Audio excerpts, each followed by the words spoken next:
Mesdames et messieurs, bonsoir. C'est toujours un plaisir de vous retrouver sur la radio Passion Culturelle RPC pour votre émission littéraire Le Livre en question. Ici, c'est le rendez-vous des auteurs de livres ou romans de toute nationalité. Nous explorons tous les genres littéraires qui nous viennent des quatre coins du monde. Vous pouvez faire partager vos expériences de lecture en nous faisant parvenir des résumés de romans ou livres que vous avez aimés. Nous sommes ouverts à toute proposition et à une franche collaboration avec les maisons d'édition sur les 5 continents. Chaque semaine, nous partageons notre passion pour la chose littéraire.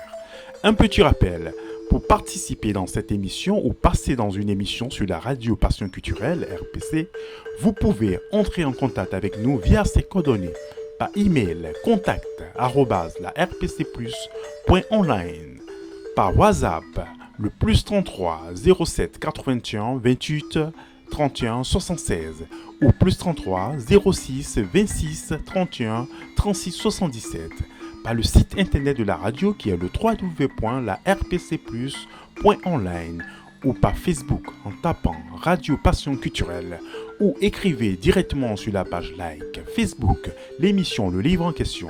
Très belle soirée à vous et prenez toujours soin de vous. Vous êtes sur la RPC, Radio Passion Culturelle, la radio de l'universalité culturelle. Pour ce jour, nous recevons l'écrivain invité Olivier Lobé, dit Black Bond.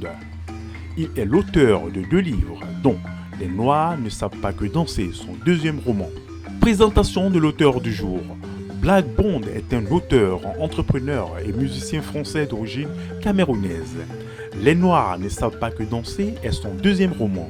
Parallèlement, il est rappeur, chanteur et a déjà produit 2 EP. Il est également entrepreneur et vient de lancer son premier modèle, Sneaker, de French Edition. Écoutons Black Bond qui répond à nos questions.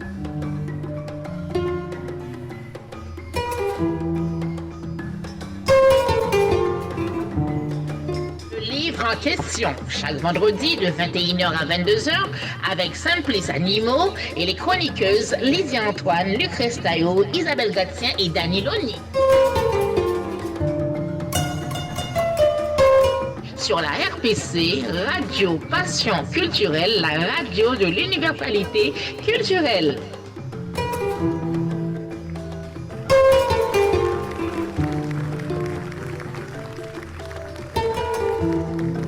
Bonjour Black Bond, pouvez-vous nous parler de votre actualité littéraire ? Oui, bonjour Simplice et merci de me recevoir dans l'émission Le Livre en question. Alors, mon actualité littéraire, c'est la sortie d'un roman qui s'appelle Les Noirs ne savent pas que danser de Black Bond. Les Noirs ne savent pas que danser de Black Bond. Et ce roman est disponible sur les sites de la FNAC et le site de Amazon. Qu'est-ce qui vous a poussé à l'écriture ? Qu'est-ce qui m'a poussé à écrire ? Ça, c'est une excellente question. Excellente. Alors, quand j'ai écrit ce roman, j'avais besoin de partir à la recherche de moi-même, de me découvrir, de savoir qui j'étais. Et j'avais surtout besoin de clore un chapitre de ma vie et de commencer un nouveau chapitre. Alors quand je le faisais, je ne m'en rendais pas bien compte. C'est aujourd'hui, avec le recul, que je me rends compte. J'avais vraiment besoin de clore un chapitre de ma vie et de commencer un nouveau chapitre. Parlez-nous de la trame de votre dernier livre ou roman. Alors, quelle est la trame de mon roman ? Ouh là là, là on arrive dans les choses sérieuses, croustillantes. Alors, c'est l'histoire de Ravière, un trentenaire parisien qui est complètement au bout du rouleau. Il est au bout de sa vie, il est complètement perdu et il décide sur un coup de tête de partir dans un road trip. Il n'a pas de but précis, il ne sait même pas vraiment où est-ce qu'il va. Et de fil en aiguille, en fait, de rencontre en rencontre, il va vivre des aventures assez extraordinaires, aussi bien positives que négatives. Et je vous conseille, mais vraiment pour ceux qui aiment les histoires extraordinaires, pour ceux qui aiment les destins qui sortent des sentiers battus, je vous conseille vraiment de lire Les Noirs ne savent pas que danser. En fait, cette histoire, comme je le disais précédemment, va le révéler à lui-même. il va vraiment se découvrir et s'accomplir. Quelles sont les difficultés que vous rencontrez en votre qualité d'écrivain? Qu'est-ce que je rencontre comme difficulté en tant qu'écrivain? Ouh là là là là. Ouh, là on rentre dans les questions pièges. Je vais devoir balancer. La difficulté principale que je rencontre en tant qu'écrivain, c'est les relations compliquées avec les maisons d'édition. Je vais parler de mon expérience personnelle. Là, c'est mon second roman. Et pour le premier roman, en fait, j'avais un contrat avec une maison d'édition dont je ne dirai pas le nom. Et ils ont gâché toute ma promotion. En fait, pourquoi? Parce que j'avais réussi à avoir pas mal d'interviews pour la télévision et pour la radio. Ils n'avaient qu'à faire des envois presse qu'ils n'ont pas fait. Et ils ont complètement gâché ma promotion. Et en plus de ça, au niveau des contrats, c'était vraiment pas terrible, quoi. Sinon, je trouve que les maisons d'édition sont assez paresseuses. Je trouve que, par exemple, je connais une auteure qui s'appelle Carole Ariba, qui est vraiment extrêmement talentueuse. Et là, elle n'a pas de maison d'édition, et c'est pas normal parce que son talent il est incontestable, et je trouve que les maisons d'édition des fois sont un petit peu conservatrices, ne font pas d'efforts même des fois de réellement lire les romans et mettre de côté certains auteurs, et puis par pur mercantilisme mettre en avant des auteurs plus commerciaux, même des fois qui n'écrivent même pas leurs romans. Voilà, donc ça c'est... Si je parle des difficultés, il y a ça qui me vient à l'esprit. Quel est votre genre littéraire préféré? Et quel est l'auteur ou l'œuvre qui vous a marqué?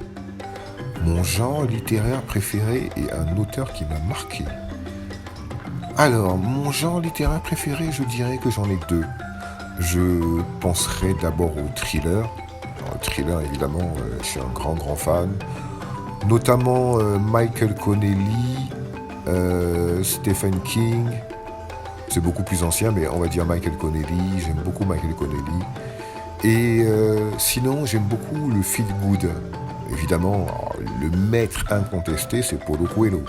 Paulo Coelho, avec notamment L'Alchimiste, que tout le monde connaît. Mais moi, son roman qui m'a le plus marqué, c'est Le Zaïre. Le Zaïre, pour tous ceux qui veulent découvrir ce qu'est l'amour inconditionnel, il faut lire Le Zaïre de Paulo Coelho.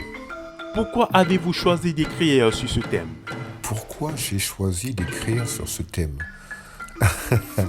Alors moi, je ne dirais pas que j'ai choisi d'écrire sur ce thème, je dirais que c'est le thème qui m'a choisi. Je dirais que c'est le thème qui m'a choisi, en fait. C'est-à-dire que les choses m'ont dépassé. Voilà, ça n'a pas été prémédité, en fait. Il n'y a rien eu de calculé, ça s'est fait comme ça. Donc c'est vraiment le thème qui m'a choisi. Et je dirais que le titre du roman aussi, pour moi, il est très important, parce que même si comme je vous ai dit, en fait, la trame de l'histoire, c'est une personne qui part à la recherche de elle-même, c'est quelque chose qui parle à tout le monde, quel que soit ton sexe, ta race, ta religion, ça te parlera. Mais le titre du roman, Les Noirs ne savent pas que danser, je l'ai choisi exprès parce que j'en avais assez, en fait, de l'image qu'il y a, on va pas se mentir, dans l'inconscient collectif des Noirs, basketteurs, footballeurs ou bien dealers. Je voulais montrer avec ce titre provoquant que les Noirs aussi pouvaient être écrivains, pouvaient être scientifiques, entrepreneurs, enfin voilà quoi. Je voulais donc casser un petit peu cette image, ce stéréotype qu'ont les Noirs de manière générale. Quel est votre prochain chantier littéraire? Quel est mon prochain chantier littéraire? Ouh là là là là là là là là là là là là là là. Alors là, il faut que vous sachiez, je suis très prolifique. Je n'écris pas que des romans, j'écris également des scénarios de films et de séries. Et là, j'ai donc une série en préparation qui s'appelle Universal Colloque. Très rapidement, le pitch, en fait, c'est l'histoire d'un homme noir parisien, journaliste, qui va se retrouver dans une colocation involontaire avec une femme blanche raciste. C'est assez comique et c'est pour combattre le racisme. Mais j'ai un film aussi sur lequel je suis en train de travailler. Je ne vais pas en dire plus pour l'instant parce que c'est pas assez avancé. Mais voilà, quels sont mes prochains chantiers? Et j'ai un roman aussi en tête, mais je ne vais pas vous en dire plus parce qu'il faut garder un peu de secret. Quand même un peu de secret. Alors Olivier, quelles sont vos sources d'inspiration? Mes sources d'inspiration. Ouh, j'adore les questions. Alors, mes sources d'inspiration, je dirais la vie de manière générale, mais plus précisément les relations humaines, les drames et la transcendance. La transcendance.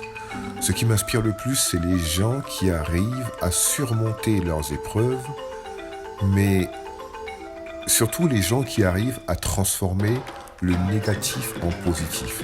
Ça, c'est la chose qui m'inspire le plus, c'est la chose qui m'attire le plus, et même, je dirais même, c'est la chose pour laquelle je vis en fait.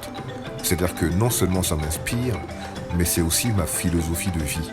Donc voilà, on revient à l'alchimiste de Paulo Coelho, toujours la transcendance et transformer le négatif en positif. Olivier ou Black Bond, un message pour nos auditeurs. Un message pour les auditeurs, mais avec grand plaisir. Alors, le premier message, c'est « Allez vous procurer de toute urgence. Les Noirs ne savent pas que danser de Black Bond. Les Noirs ne savent pas que danser de Black Bond, disponible sur le site de Amazon et de la Fnac. Allez vous procurer ce roman de toute urgence. Pourquoi ? Parce que ce roman va vous donner énormément de force. Je vous le garantis, énormément de force. D'une et de deux. Il vous fera voir la vie de manière différente, complètement différente. Moi, c'est le message que j'ai envie de vous envoyer parce que c'est pour ça que je fais ça. Je fais tout ça pour ça. Je fais tout ça pour donner de la force aux gens, pour donner de l'espoir aux gens.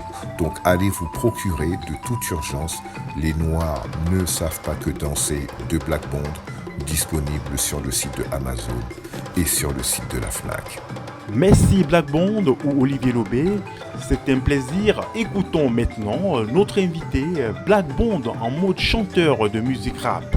Il nous chante ici le titre Black Bond, 11h11.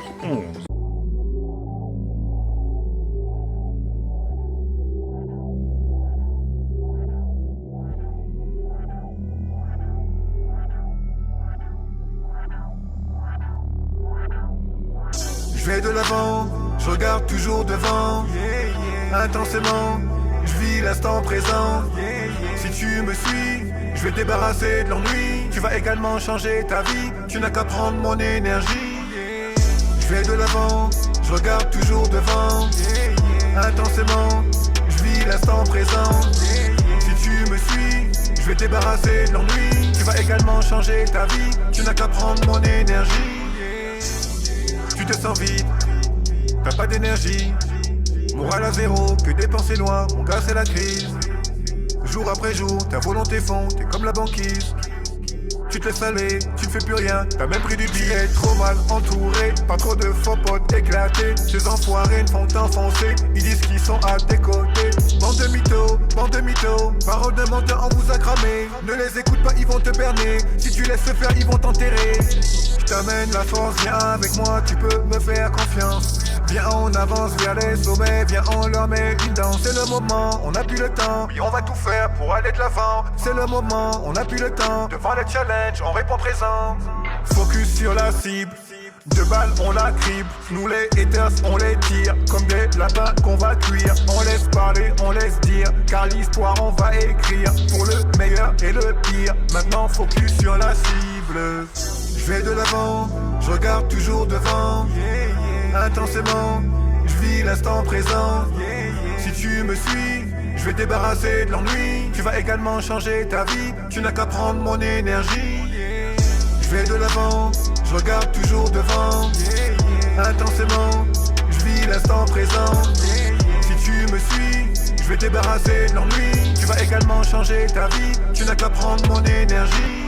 Focus sur la cible, 2 balles on la crible. Nous les haters on les tire, comme des lapins qu'on va cuire. On laisse parler, on laisse dire, car l'histoire on va écrire. Pour le meilleur et le pire, maintenant focus sur la cible. Je vais de l'avant, je regarde toujours devant, intensément, je vis l'instant présent. Si tu me suis, je vais te débarrasser de l'ennui. Tu vas vas également changer ta vie. Tu n'as qu'à prendre mon énergie. Je vais de l'avant, je regarde toujours devant.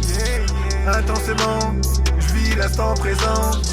Si tu me suis, je vais te débarrasser de l'ennui. Tu vas également changer ta vie. Tu n'as qu'à prendre mon énergie.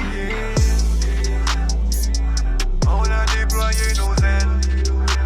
Regardez-nous, on s'envole vers le ciel. Maintenant on n'a plus de temps pour vos problèmes. On a découvert que la vie était belle.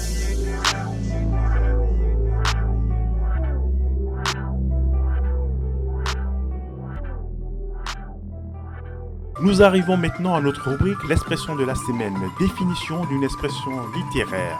Aujourd'hui, c'est l'expression un cordon bleu. Cette semaine, nous vous proposons de découvrir la signification de l'expression un cordon bleu. Tout le monde a un cordon bleu dans son entourage.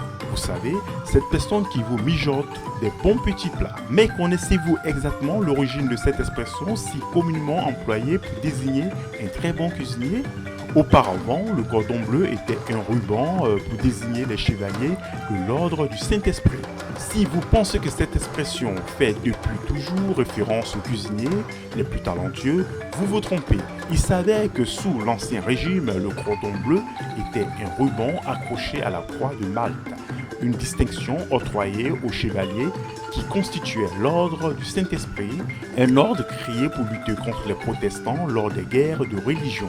Pendant un certain temps, l'expression cordon bleu désignait les femmes qui étaient de bonnes cuisinières.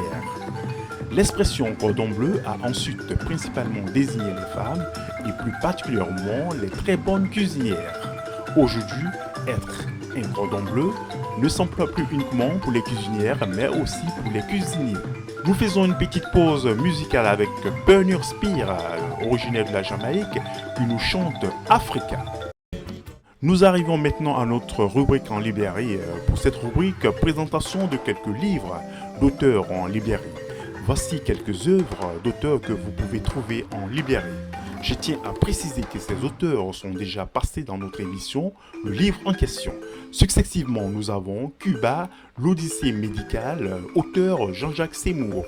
La traversée de l'existence, auteur Michael Nativel. Sur la piste du dernier Maskili, auteur Daniloni.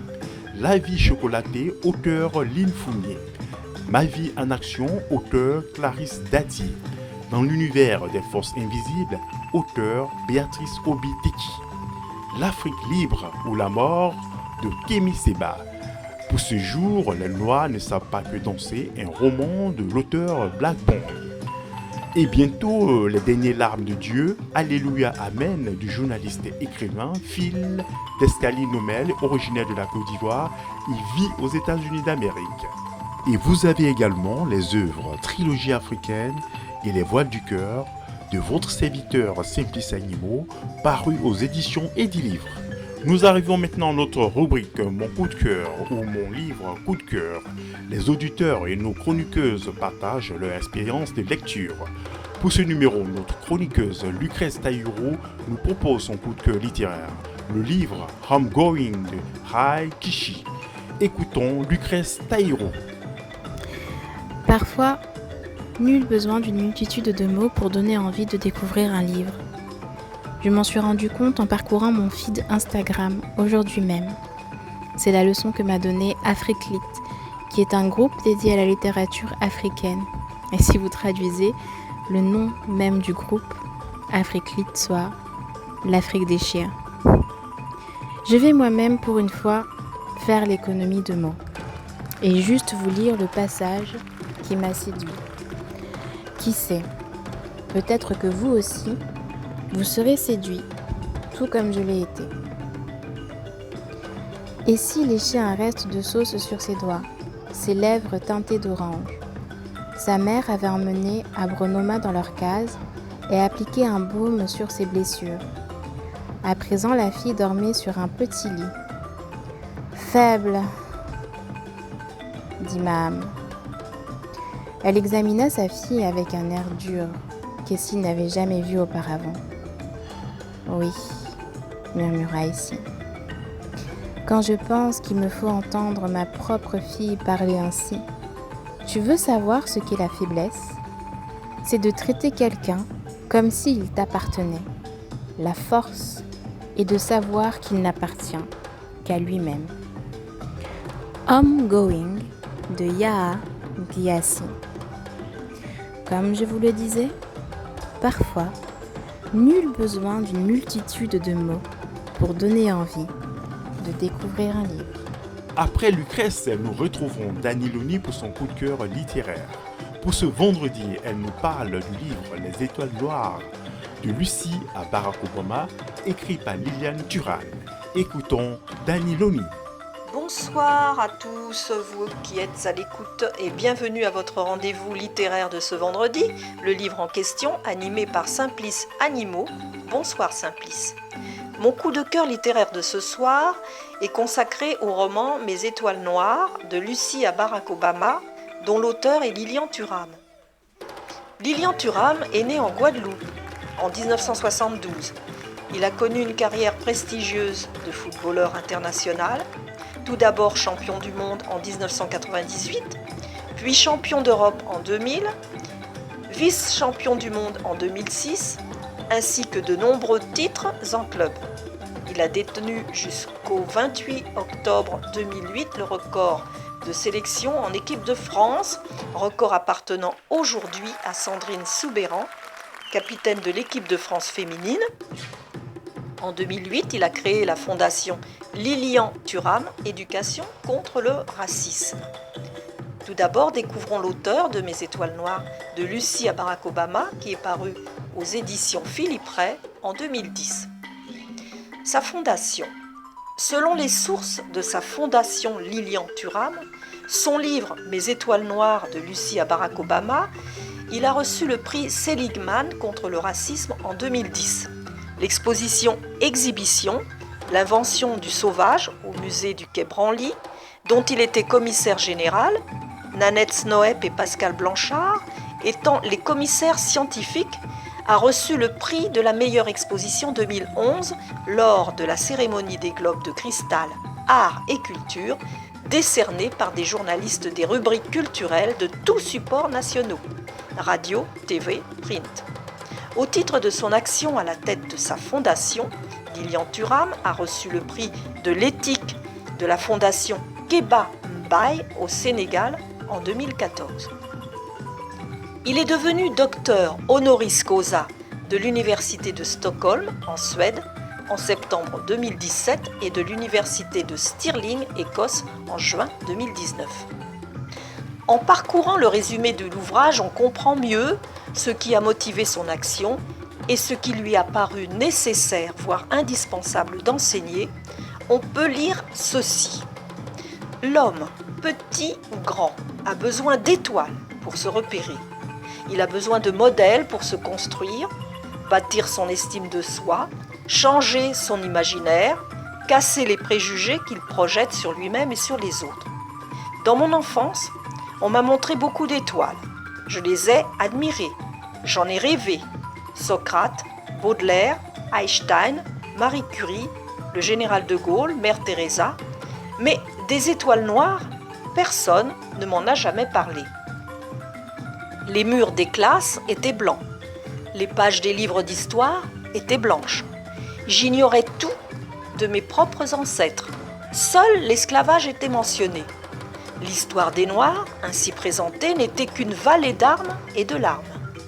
Pouvez-vous me citer un scientifique noir, un explorateur noir, un philosophe noir, un pharaon noir? Si vous ne le savez pas, quelle que soit la couleur de votre peau, ce livre est pour vous. Car la meilleure façon de lutter contre le racisme et l'intolérance, c'est d'enrichir nos connaissances et nos imaginaires. Ces portraits de femmes et d'hommes sont le fruit de mes lectures et de mes entretiens avec des spécialistes et des historiens.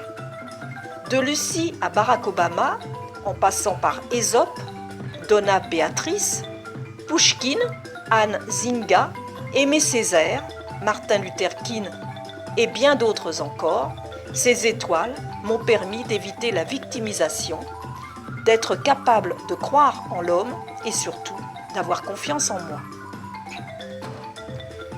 Les extraits, page 11. Notre grand-mère africaine, Lucie, âge 3 180 000 ans. Lucie, la première étoile noire de ce livre. Lucie, après avoir mis au monde une demi-douzaine, voire une douzaine d'enfants, allez savoir, est décédée à l'âge de 20 ans, au terme d'une vie bien remplie. 20 ans est un âge avancé à une époque où l'on est mature à 10 ans. Est-ce par faiblesse, par inadvertance, par traîtrise ou par accident qu'elle se noya dans une mare? Car elle se noya. Les scientifiques en ont la preuve. Aucun charognard n'a dispersé ses ossements et des sédiments lacustres entourent sa sépulture naturelle. Le temps a passé. Depuis la mort de Lucie, des couches de sédiments ont recouvert d'autres couches de sédiments. De génération en génération, les parents ont transmis de nouvelles combinaisons de leurs variantes génétiques à leurs enfants. C'est ainsi que les enfants de Lucie ont vu leur crâne se développer et sont devenus sapiens. Ils ont quitté de plus en plus souvent leur berceau africain pour se risquer au-delà de la savane, ont pénétré dans les forêts, traversé les mers, les déserts et les montagnes. Quand une colline se dressait devant eux, ils avaient envie d'y monter et, une fois au sommet, ils voulaient voir plus loin. C'est ainsi que les enfants de Lucie ont enfanté toute la terre jusqu'à l'homme moderne, cet émigré africain. Page 163. L'enfer des zoos humains.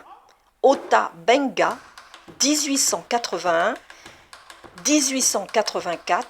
20 mars 1916. Source Alice Bullard et Joël Dauphiné dans Les zoos humains. Des promesses mensongères et quelques adroites pressions du chef de service des affaires indigènes furent nécessaires pour décider une centaine de Kanaks à se rendre, croyait-il, à l'exposition coloniale de Paris de 1931 en vue d'y présenter leur culture. Les Kanaks ne furent pas logés dans l'enceinte de l'exposition de Vincennes, comme ils l'imaginaient. Ils furent dirigés à l'autre bout de Paris, au jardin zoologique d'acclimatation du bois de Boulogne qui, destiné à l'origine à accueillir plantes et animaux exotiques, était devenu le lieu de plusieurs exhibitions d'indigènes. Quelques cases furent édifiées à la hâte et le spectacle put commencer. Parmi ces prétendus sauvages polygames et cannibales, qui furent parqués au jardin zoologique d'acclimatation en 1931, il y a seulement 79 ans, figurait M. Wattiau de Canala, le grand-père de mon ancien coéquipier de l'équipe de France, Christian Carambeu. Lorsqu'il lui racontait cette histoire, son grand-père était submergé par la colère. L'histoire d'Ota Benga, pygmée originaire de l'ancien Congo belge, aide à comprendre ce que l'on a appelé les zoos humains. Misérable survivant ayant perdu toute sa famille lors d'un massacre perpétué par les traîtres du roi Léopold II de Belgique, par ses troupes, il est vendu en 1904 par des trafiquants à un missionnaire, Samuel Philippe Werner. Ce dernier l'emmène aux États-Unis afin de l'exhiber à l'exposition mondiale de Saint-Louis, qui se trouve jumelée aux 3e Jeux olympiques. Dieu sait quel argent il va gagner grâce à ce sauvage aux dents taillées en pointe. À cette occasion, ségrégation oblige, on organise des jeux séparés pour les personnes dites de couleur, des journées anthropologiques avec lancer de javelot, de boomerang et autres exotismes. Ota Benga est ensuite conduit de foire en foire pour arriver au début de septembre 1906 au Bronx Zoo de New York. Il est aussitôt mis en cage en compagnie d'un orang-outan et d'un perroquet afin de donner un aperçu convaincant de son milieu de vie, la jungle. Pour parfaire le tableau du cannibale, sa cage est parsemée d'ossements. On lui installe un hamac, de même qu'une cible, sur laquelle il doit tirer des flèches quand passent des visiteurs. Un panneau à côté de sa cage informe sur le spécimen. Otabenga, taille 4 pieds 11, poids 103 livres, âge 23 ans, visite tous les après-midi durant le mois de septembre. Otabenga est certes de temps à autre autorisé à sortir, se promener dans les jardins, mais le comportement apeuré, agressif ou curieux des visiteurs le contraint à se réfugier dans sa cage. Pour comprendre ces zoos humains, il faut imaginer un monde où très peu de personnes voyagent. Ces zoos constituent donc pour eux le comble de l'excitation et du dépaysement. En plus de servir d'album de voyage, ils favorisent également l'instruction des jeunes générations. Et les enfants y retrouvent l'exotisme qui a enflammé leur imagination dans Capitaine de 15 ans ou Les Voyages de Livingstone. En l'absence de télévision, c'est la sortie du dimanche. On y va pique-niquer en famille. C'est aussi le lieu de tous les fantasmes où l'on surprend le sauvage sur le vif, dans sa quasi-nudité, à une époque où les Blancs sont habillés jusqu'au cou, même pour prendre un bain de mer. Quand il ressort du zoo, Monsieur Tout-le-Monde croit intimement, totalement, à l'existence du sauvage, de son paysage et de ses mœurs. Comment douterait-il de cette mise en scène ?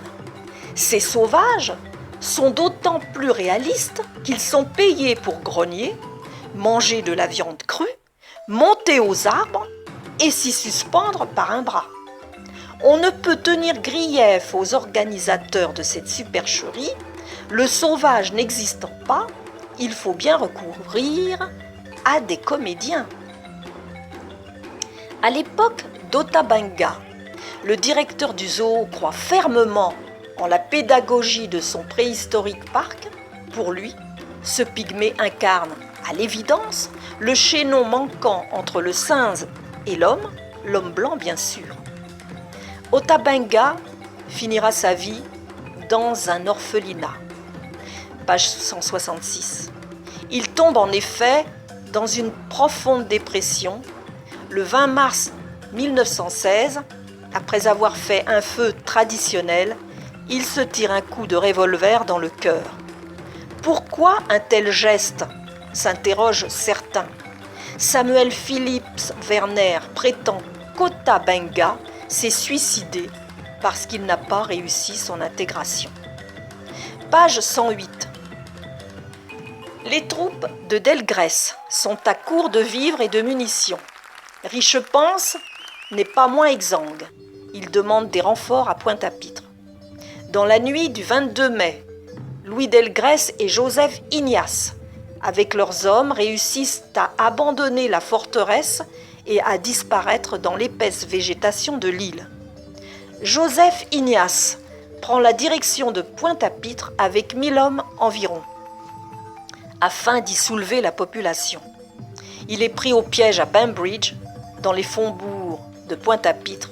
Pelage n'a pas perdu son temps. Il a rassemblé tout ce que la ville compte d'hommes vendus aux colons et le 25 mai à 3 heures du matin, il fait donner du canon contre les troupes des insurgés. On démembre 675 cadavres de femmes, d'hommes et d'adolescents, dont les 2 fils d'Ignace, et Ignace lui-même, dont on expose la tête sur une pique. Les survivants sont fusillés. Leur mémoire repose dans les poèmes de Césaire. Louis Delgrès trouve refuge avec 500 femmes et enfants à bout de force, au pied de la Soufrière, dans le manoir d'Anglemont du village de Marouba, commune de Saint-Claude.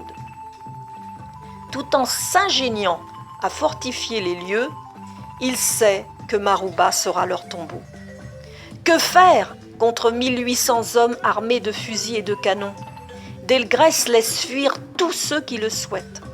300 résistants se regroupent autour de lui et ils sortent à la rencontre des troupes de Richepanse afin d'en retarder la marche. La mulâtresse Solitude, dont le père de l'enfant vient de mourir, est avec eux. Nous sommes le 28 mai 1802. le dernier jour. Delgrès est blessé. Ses troupes sont en partie encerclées. Ils battent en retraite et se réfugient dans le fort. Leur vie est maintenant réduite à l'essentiel, le sentiment de l'honneur et de la dignité. On raconte que les 300 femmes, hommes et enfants, retirés dans le fort, se tiennent la main en silence.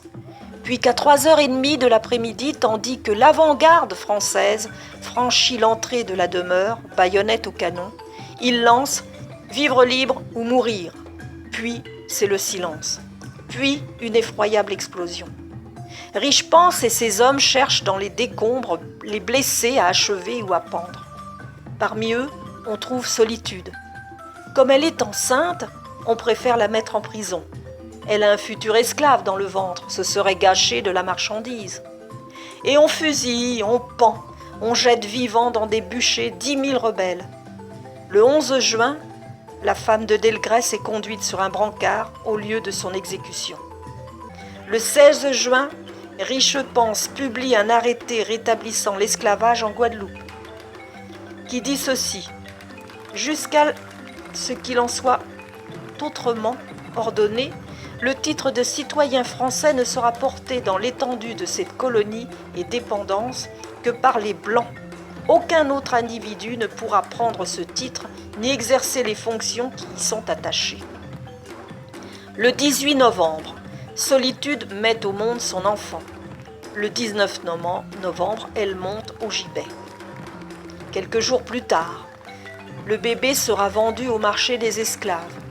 Mais s'il vit suffisamment, s'il résiste assez longtemps, s'il atteint le jour de ses 46 ans, il connaîtra la liberté pour laquelle tous ces Guadeloupéens ont donné leur vie. Page 271. Madame Rosa Parks est assise dans le bus sur la première rangée du secteur accordé aux Noirs par les lois Jim Crow. Lors d'un arrêt, monte un blanc. Comme il n'y a plus de siège libre dans la partie réservée aux Blancs, le conducteur demande à Madame Rosa Parks de lui céder sa place. La loi ségrégationniste du sud des États-Unis stipule que lorsque le nombre de voyageurs blancs excède les 4 premières rangées qui leur sont réservées, ceux-ci peuvent déborder sur les sièges des Noirs, qui constituent 75% des utilisateurs. Ces derniers n'ont plus qu'à s'entasser à l'arrière, jusque sur la plateforme et à voyager debout. Si Madame Rosa Parks refuse avec calme et dignité de se lever, ce n'est pas parce qu'elle soit plus fatiguée qu'un autre jour, mais la coupe de la patience a fini par déborder. Chers auditeurs, vous connaissez la suite. Page 312. Mohamed Ali, réputé invincible, en 1964, à la surprise générale, il hurle à qui veut l'entendre. « Je suis un noir.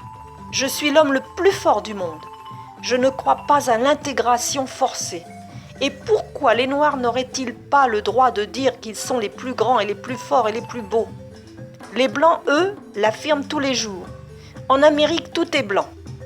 Le président est blanc, l'administrateur est blanc, le shérif est blanc, même le cirage est blanc, Dieu est blanc, Tarzan est blanc, Superman aussi. La voix céleste est blanche et les femmes se marient en blanc. Pourtant, en Amérique, 10% des hommes sont noirs. Ils font la gloire des États-Unis, en sport, en musique, dans le chant, dans la danse. À quoi cela sert-il, puisqu'aucun noir n'a de responsabilité dans les rouages de la nation ? On n'a pas à s'excuser d'être noir, on n'a pas à avoir l'air conciliant, on n'a pas à demander pitié aux Blancs. Au contraire, il faut revendiquer sa condition d'homme noir. Dernier extrait, page 365. Barack Hussein Obama. Les 2 premières étoiles d'Obama sont ses parents. Sa mère, Anne Duham, a des origines irlandaises, écossaises et cherokees. « Ma mère était blanche comme le lait », écrit-il dans Les rêves de mon père. Elle vient d'une famille modeste du Kansas qui cherchait une vie plus clémente en émigrant à Hawaï. D'esprit libre, progressiste, humaniste, elle tombe amoureuse du beau, grand et intelligent Barack Hussein Obama Sr. Lui est d'origine Luo, une ethnie du Kenya. Après de brillantes études à Nairobi, il suit un cursus d'économie à l'université d'Hawaï, où il est le premier étudiant africain. Mais le jeune Barry peine à trouver ses repères entre la blanche et le noir de ses origines, qui se sont aimés puis quittés, entre le blanc et le noir de la société qui s'affrontent. Pour affirmer son identité, incapable de faire autrement, il devient un sale gosse. Il sait que sa mère, blanche, est sans préjugés de couleur, et il aime aussi profondément ses grands-parents, malgré leur racisme ordinaire. En quête de lui-même, il se cherche dans les autres, Frédéric Douglass, Marcus Garvey et William Eby Dubois, qui exhortaient les Noirs à se montrer fiers de leur couleur et fiers des civilisations de leurs ancêtres. Sa candidature est celle de la réconciliation. Contrairement aux dires de certains de mes critiques, blancs ou noirs, je n'ai jamais eu la naïveté de croire que nous pourrions régler nos différends raciaux en l'espace de 4 ans ou avec une seule candidature, dit-il, dans son célèbre discours de Philadelphie du 18 mars 2008. Mais j'ai affirmé ma conviction profonde qu'en travaillant ensemble, nous arriverons à panser nos vieilles blessures raciales et qu'en fait, nous n'avons plus le choix si nous voulons continuer d'avancer dans la voie d'une union plus parfaite. Pour la communauté afro-américaine, cela veut dire accepter le fardeau de notre passé sans en devenir les victimes. Cela veut dire continuer d'exiger une vraie justice dans tous les aspects de la vie américaine. Extrait page 379 du docteur Gilles-Marie Vallée. Il y a quelques années, le jeune Mathieu, 13 ans, débarquait dans mon cabinet. Plusieurs exclusions de différents collèges et 12 mois dans un internat, réputé pour les fortes têtes, n'avaient pas réussi à calmer la violence ni à résoudre ses difficultés relationnelles. L'enfant avait grandi dans l'idée que son père était mort quand lui-même n'était encore qu'un tout petit bébé, sans qu'on ait pu lui dire comment. Les différentes versions qui lui avaient été livrées ne lui permettaient pas de se faire une idée de l'homme qu'avait pu être ce père. Pourquoi la famille avait-elle préféré maintenir le garçon dans l'ignorance ? Quoi qu'il en soit, ces non-dits dont il avait perçu plus ou moins inconsciemment la lourdeur comme celle d'un funeste secret avaient favorisé un mal-être dont les troubles du comportement n'étaient que la traduction. Se croire fils de rien, fils de Dieu ou du diable, avec toute la déshumanisation que cela sous-entend, ne permet pas de se construire une identité suffisamment sereine pour se confronter aux autres. Ces troubles du comportement n'étaient que cette traduction de cette déshumanisation. Ce risque de repli identitaire sur des aspects réducteurs. Mon avis sur cet ouvrage. Ce livre est un formidable hommage à ces célébrités noires qui ont les premiers osé affronter l'injustice permanente contre un peuple, le peuple noir, qui subit séculairement une haine féroce sans qu'il sache véritablement pourquoi, si ce n'est à cause d'une idéologie suprémaciste blanche ou une invention légendaire religieuse qui les condamne à une malédiction supposée. Aussi, ce livre attire l'attention sur les diverses situations qui ont poussé à chaque époque du passé à nos jours des personnages courageux, des héros noirs désireux de rétablir la justice universelle, l'égalité entre tous les êtres humains, quel que soit leur profil, sans jamais baisser les bras, pour que tous nous puissions naître et vivre libres et égaux en droit sur toute la planète enfin. Respect mutuel ou sinon rien. Merci à tous de votre attention. Je vous souhaite un bon déconfinement, un bel été pour reprendre des forces. N'oubliez pas les gestes qui protègent malgré tout. Courage aussi, je pense à eux, à mes compatriotes de Guyane qui combattent ce terrible virus et vous dis à bientôt pour une prochaine rubrique de mon coup de cœur littéraire. Après notre chroniqueuse Dani Louni, petite pause musicale avec Karl Ozzy, un artiste originaire de la Côte d'Ivoire. Auxiliaire de justice, il est aussi passionné de musique. Karl Ozzy nous chante New Age.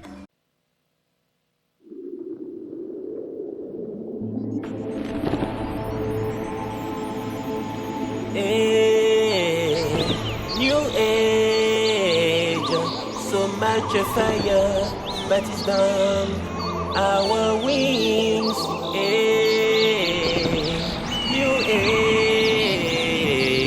so much fire, but it's done our wings.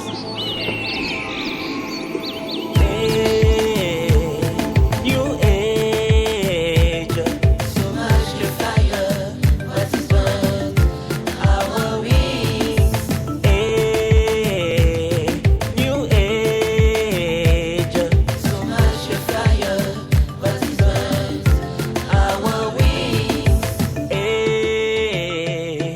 New age, so much fire, but it's done our wings. Is the violence of global warming? Is the brutality of climate change? There was a time when we didn't mind the issue of climate change concerns all of us. We need our children's growth for next years.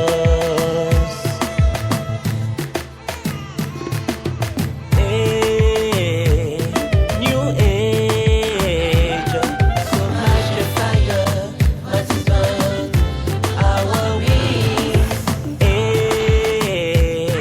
New age, so much fire, but it's done our wings.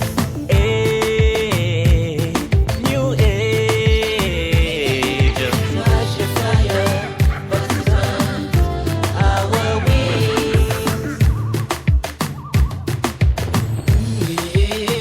Make our planet great again. All the ways erased. We need a page with new colors. Could you hear the deafening cries from forest? Could you hear the strange whispers from ocean? Could you explain this animal's motion? Earth song, a natural madness blowing through the air. New age, new age, new age,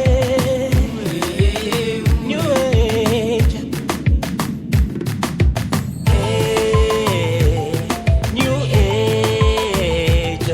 So much fire, but it's done our wings. New age, so much fire, but it's done our wings. New age, so much fire, but it's done our wings. Nous arrivons maintenant à notre rubrique Actualité du livre avec Lydia Antoine. Faisons ici un petit rappel historique sur le thème de la négritude. Écoutons Lydia Antoine, directrice de la radio Passion Culturelle RPC, qui nous fait ici ce rappel historique sur la négritude, ses origines. Lydia Antoine. Chers auditeurs, auditrices de l'émission Le Livre en question, bonsoir. Bonsoir Simplice. L'actualité du livre de la semaine avec Lydia Antoine. Dans la rubrique Conscience raciale et révolution sociale de ce numéro de l'Étudiant noir, Césaire revendique l'identité noire et sa culture. D'abord face à une francité perçue comme oppressante et instrument de la comptabilité coloniale française. Discours sur le colonialisme, cahier d'un retour au pays natal. Le terme négritude désigne l'ensemble des caractéristiques et valeurs culturelles des peuples noirs revendiqués comme leur étant propres ainsi que l'appartenance à ces peuples. Il a été créé vers 1936 par les poètes et hommes politiques français comme Aimé Césaire, 1913-2008, et Léopold Sédar Senghor, 1906-2001, pour se placer du côté du sentiment des personnes de couleur noire et pour s'approprier la meurtrissure infligée par l'histoire. La naissance de ce concept est celle d'une revue, Présence africaine, qui paraît en 1947 simultanément à Dakar et à Paris, va faire l'effet d'une déflagration. Elle rassemble des Noirs de tous les horizons du monde ainsi que des intellectuels français, notamment Sartre. Celui-ci définit alors la négritude comme la négation de l'homme noir. Pour Senghor, la négritude est l'ensemble des valeurs culturelles de l'Afrique noire ou encore la négritude est un fait, une culture. C'est l'ensemble des valeurs économiques, politiques, intellectuelles, morales, artistiques et sociales des peuples d'Afrique et des minorités noires d'Amérique, d'Asie, d'Europe et d'Océanie.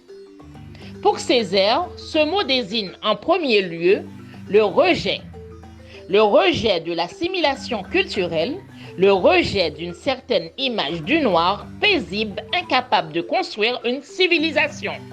C'était Lydia Antoine. Merci Lydia Antoine. Alors pour finir, voici notre rubrique, les proverbes ou citations du jour. La citation pour ce jour est « Trop de louanges amène un chat à se prendre pour un lion ». Un proverbe de l'Afrique de l'Ouest. Notre émission, le livre en question, prend ainsi fin. C'était Simplice Animaux pour vous servir. Merci d'avoir écouté ce numéro de l'émission Le Livre en question sur la radio Passion Culturelle RPC.